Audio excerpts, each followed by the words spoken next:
Hey guys, Don here. Hey, I just want to bring up and point out a couple things. First of all, I'll just come right out and say it. We train civilians, right? Most of the alumni are civilians. Almost all of our classes are open enrollment to anyone. Law enforcement guys take the classes. Either, they might get sent there or they might pay on their own time, but they're open enrollment. And if it's an open enrollment class, any of y'all can take it as long as you can legally possess the firearms that you need to be in the course, right? We do law enforcement only stuff, and it's not because it's restricted, it's because it's designed. The curriculum is designed for that vocation, right? Or maybe it's contracted by them, so then it's closed. That would be the only reason those things would be not open to the public.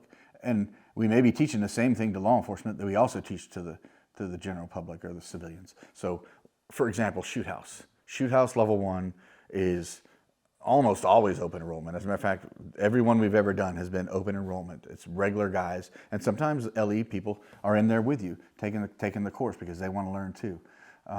We definitely believe that regular American citizens should not only have access to the same guns and equipment and everything that the government does, because of the Second Amendment, but also training.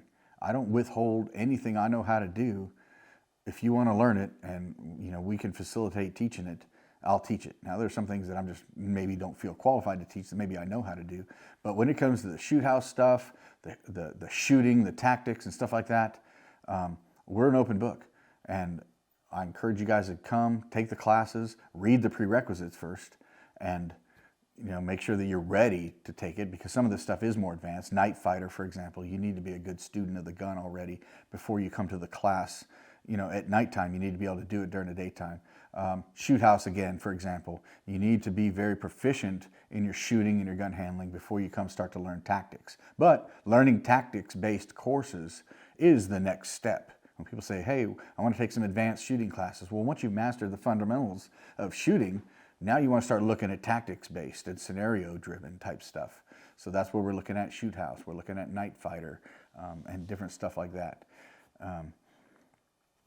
Red dot pistol, same thing. That's one of those where it's not an entry-level course, but if you've had some pistol training and you're ready to transition to the red dot, or you're struggling with grasping and making it work for you, that's the class for you.